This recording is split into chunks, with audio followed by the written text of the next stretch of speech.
જય જોહાર।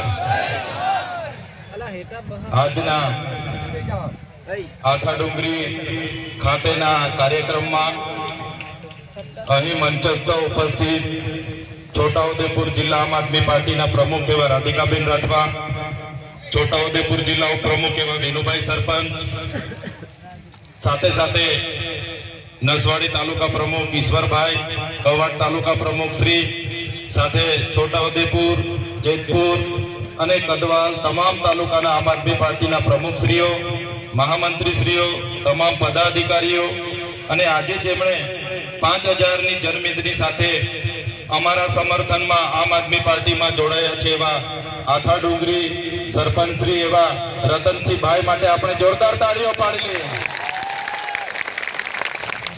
સાથે સાથે ઘણા વર્ષોથી રાજનીતિમાં છે, જેઓ 3 વખત વિધાનસભા પણ લડ્યા છે અને પૂર્વ સરપંચ ડુંગરીના આપણા ભાંગ્યાભાઈ રાઠવા પણ 3000 કાર્યકરો સાથે આપણી સાથે જોડાયા છે, જોરદાર તાળીઓથી વધાવી લઈએ।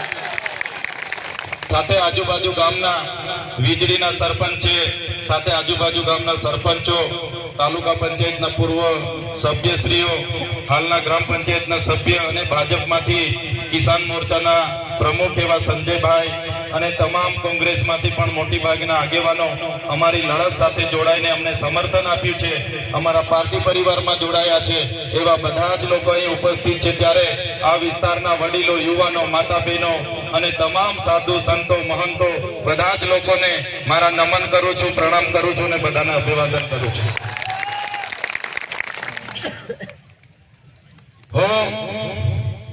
અહીંયા આવ્યો અને બાજુનું ગામ, થોડા દૂર ગામ વીજળી ગામે અમે હતા અને નસવાડી તાલુકાના, કવાડ તાલુકાના 8-10 આગેવાનો મને મળ્યા અને 8-10 આગેવાનોએ કીધું, સાહેબ અમારા 28 ગામ હાઇડ્રો પ્રોજેક્ટમાં આ લોકોએ બારોબાર સંપાદિત કરી દીધા છે અને હાઇડ્રો પ્રોજેક્ટ આવવાનો છે।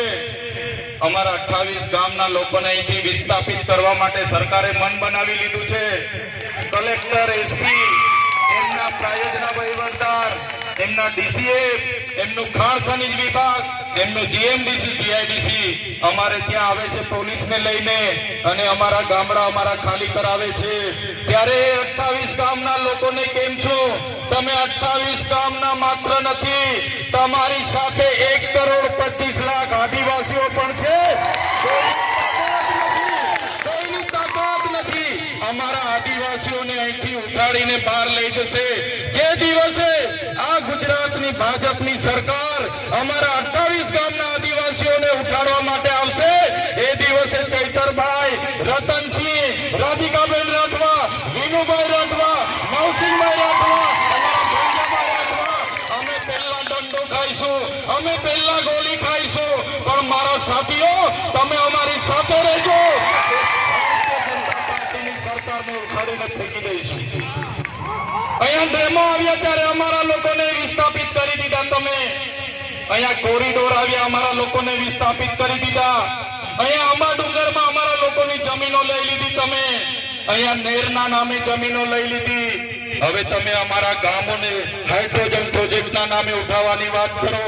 એ ભૂપેન્દ્રભાઈ પટેલ હોય, હર્ષભાઈ સંઘવી હોય, એમને આ પવિત્ર ધરતી પરથી ચેલેન્જ કરું છું, અમારા 28 ગામના લોકોને હાથ લગાડી જુઓ, અમારા 28 ગામના લોકોને હાથ લગાડીને બતાવો અમારો ઇતિહાસ। સત્તા તમારે હાથમાં લઈ લેવાની છે।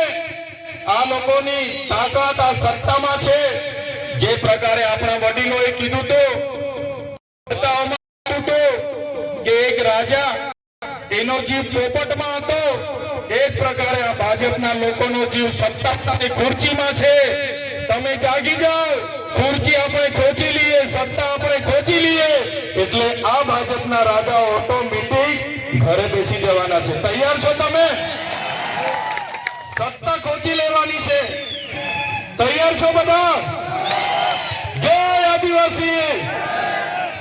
ત્યારે આ વિસ્તારના 28 ગામના લોકોને પણ કહેવા માંગુ છું અને બીજા વિસ્તાર હાપેશ્વર હોય, આંબા ડુંગર હોય કે આ વિસ્તારના ઓરસન પટ્ટાના લોકો હોય, તમામ લોકોને કહેવા માંગુ છું, કોઈને ડર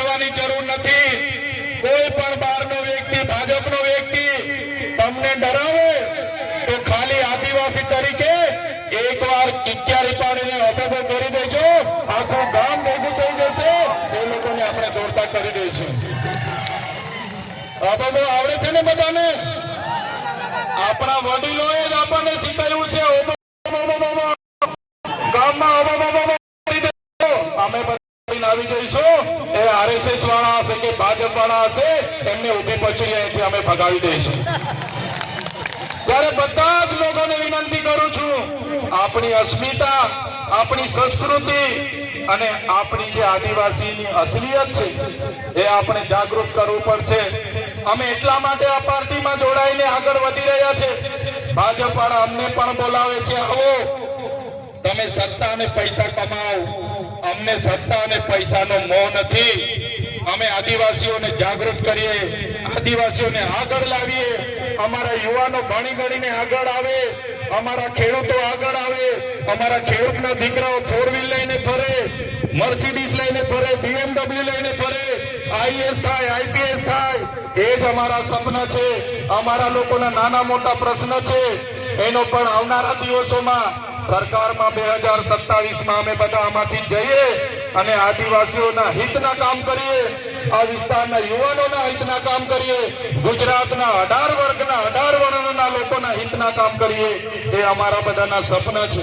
ત્યારે વધારે વાત હું નથી કહેતો, પણ આવી જ પ્રકારે તમારો સાથ અને સહકાર અમને જોઈશે. કેમ કે આ લોકો છેલ્લા દિવસે દારૂ લાવે, પાર્ટીઓ કરાવે, ખવડાવે, પીવડાવે અને 50 રૂપિયા આપે, 500 રૂપિયા આપે અને મત લઈને જીતીને 5 વર્ષ સુધી દેખાતા નથી. ત્યારે આવનારી ચૂંટણીઓમાં પણ આપણા આ વિસ્તારના કેટલાક ભાજપના નેતાઓ આ જ કામ કરશે. એના કરતા તમે તમારામાંથી ઉમેદવારો તૈયાર કરી દો, એના માટે તમે મહેનત કરો, એને જીતાડીને લાવો અને આપણા લોકોના સારા કામ થાય એ દિશા તરફ આપણે આગળ વધવાનું છે. આજની આ કાર્યક્રમમાં વધારે સમય નથી હું લેતો, પણ જે મારે આ વિસ્તારના કેટલાક નેતાઓ પોતાને ટાઈગર સમજીને નાના માણસોને ડરાવે છે, ધમકાવે છે, મારા યુવાનોને હેરાન કરે છે, પોલીસ મોકલે છે અને ખૂબ હેરાન કરે છે. ત્યારે આ નેતાઓને કહેવા માંગુ છું, આ સામે બેઠેલા બધા ચૈતર વસાવા છે, ટાઈગર છે, અને જ્યારે હેરાન કરશો ત્યારે અમે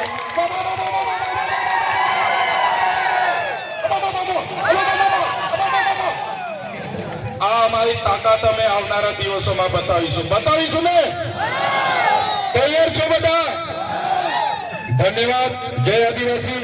અહીં મારો વક્તવ્ય પૂરું કરું છું. તમામ વડીલો, માતા બહેનો, મીડિયાના મિત્રો, પોલીસ મિત્રો, તમામ લોકોનો ખૂબ આભાર માનું છું. ધન્યવાદ. જય આદિવાસી. જય